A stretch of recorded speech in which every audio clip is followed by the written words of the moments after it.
Hi, I'm Rick Weatherald, elite coach with Athletes on Track and pro mountain biker for the Subaru Sun and Ski race team. Today we're going to take a look at the trails in Coldspring, Texas, and talk about the techniques you can use to maximize your performance at the Double 8 course.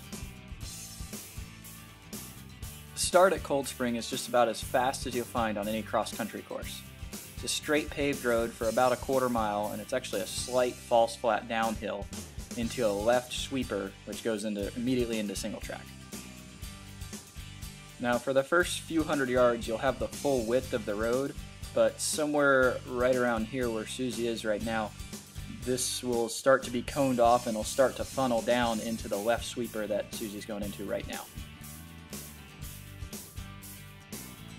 There are two big things to remember on the start line at Coldspring. The first one is that because there's a lack of passing, positioning going into the woods is going to be really important, so you have to be aggressive off the start. The second is kind of a counter to the first point in that this fast sweeper up here can be really dangerous because you're coming into it very fast, so you want to try to ride it as safe as possible considering you're in a group. Now you can turn harder on dry pavement than you can on loose dirt, so you want to try to get most of your turn done before you get off the pavement into the woods.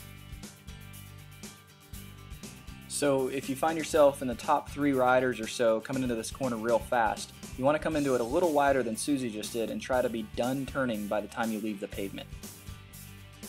Now this is an inside line that's a good example of a line that would work well if you were stuck in the back and coming into the corner slowly. Just be aware that this can be dangerous if you drift wide into the lines of riders that picked a line that was further outside.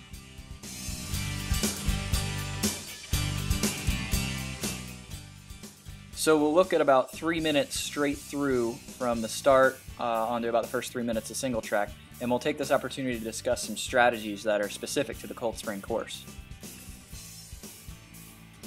So a couple things that separate Coldspring from most other race courses are that, of course, it's very flat, there's very little climbing, and some may see this as making the trail easier, but in fact some could see it as making it harder because you never get a rest.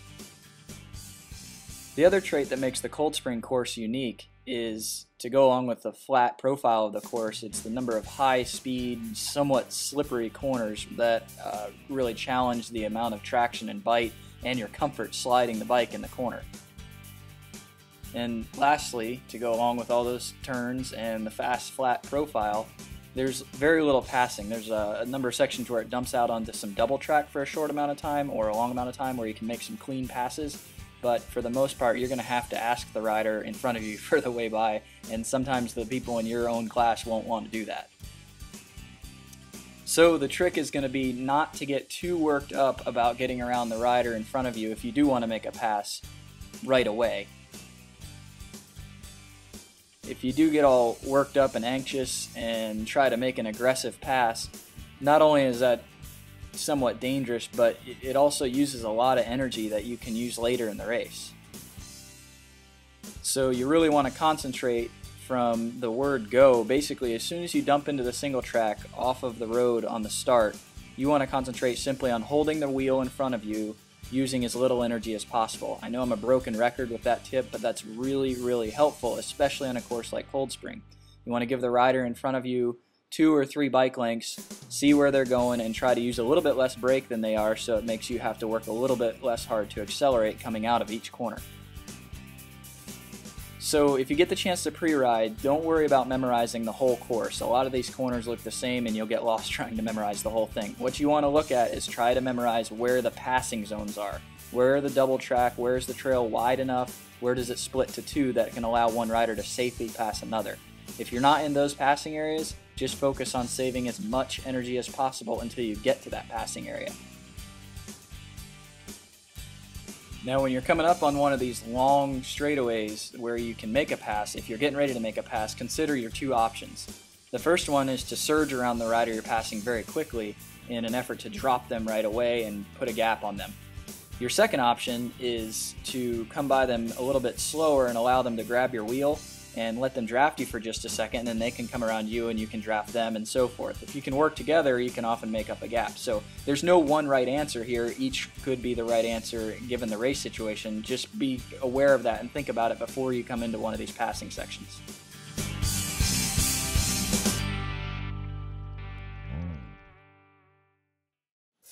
Let's take a second to look at a right and wrong cornering technique for the course at Coldspring. So here we're going to see John doing what we'll call the wrong way. He's coming into the corner very aggressive, grabbing a handful of brake, especially back brake, sliding the tire around, and then standing up and getting on the gas hard out of the corner, so much so that the back tire is fishtailing around. It looks cool to spectators, but it's a real waste of energy. Now here's an example of the right way. John's coming into the corner a little bit smoother. He may be on the brakes a little bit, but he's not grabbing a handful of rear brake to slide the tire out. He's not in too high of a gear, so he can spin out of the corner. He might stand a little bit, but the bike's not flailing around uncontrollably. Now bear in mind, when I talk about riding the corners less aggressively, I don't mean ride them slower. I mean ride them smoother. So you can still ride the corners very fast while taking them smooth. Now, here's a section of trail that you'll probably want to memorize for the race. You're going slightly downhill on a double track, and there's a loose, off-camber, hard left-hand corner going to some single track. Now, there's no real secrets here. Just know that, unlike what Susie's doing, you want to come in on the right line so that you can high-low the corner or outside in the corner. Being an off-camber, loose corner, you're going to want to give yourself as much room to turn as you can. Now coming up here in a few turns is what will probably be the only bridge on the course. Now it's no big deal right now when Susie's riding over it and it's totally dry, no big deal there. You just want to be aware that it's looking fairly likely that it will be raining at some point over the weekend, and it'll be pretty likely that that bridge is wet. So just use some common sense when you're going over the bridge. There's a little bit of a right-hand sweeper right after it. Just make sure and don't turn until you're off the bridge, because that guy will be really slippery if it is wet.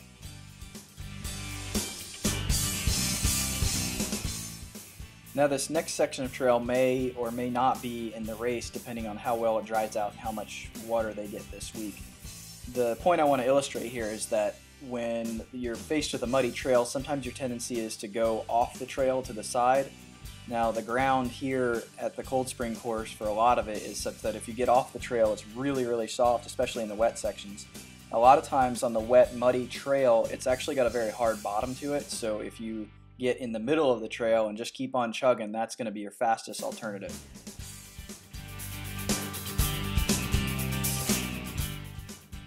Now the next section we're going to look at here is a fairly long, smooth, false flat uphill double track dirt road, and it's got a hard, almost U-turn, right-hand turn at the top of the climb here.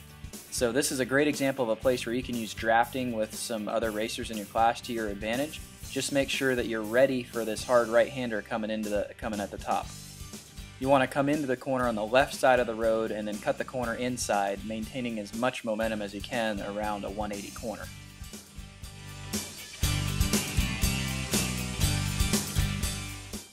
Now the last section we're going to look at is the course right before and coming into the finish line. You'll see we're going through some twisty trees here, and there'll be a right sweeper at the base of a very, very slight uphill into the finish section that's right here. Now just up ahead here you'll see a volleyball net with a sand pit in it right there. Yep, John's pointed out. Now on race day that net won't be there. Now on race day that will be where the finish chute goes through, that loose sandy volleyball court. It doesn't look too bad right now, but after hundreds of racers have gone through there, it can be kind of treacherous to navigate and hold any kind of momentum. So unlike normal sprints where you want to start your sprint maybe 100 meters out from the finish, you want to start this one pretty early, because the more momentum you can carry through there, the more you'll float on that sand. Now sometimes you can look to the extreme right or left of the pit and there may be a little bit harder ground there, but don't limit yourself to that. In practice, try a few different lines and see what works best for you. Oftentimes it's just to sprint up to speed as much as you can and go straight through the middle. Now the actual finish line will be about 100 meters after this volleyball pit, right at the end of this grass field right in front of us right now. Now I want to give a special thanks here to Susie Bannon and John Madden, who took all of the footage to make this video possible. So that's it. As always, if you have any questions or comments about this video or really anything racing related, feel free to shoot me an email, rickweatherald@gmail.com, or just hunt me down at the venue. I'll see you all at the races.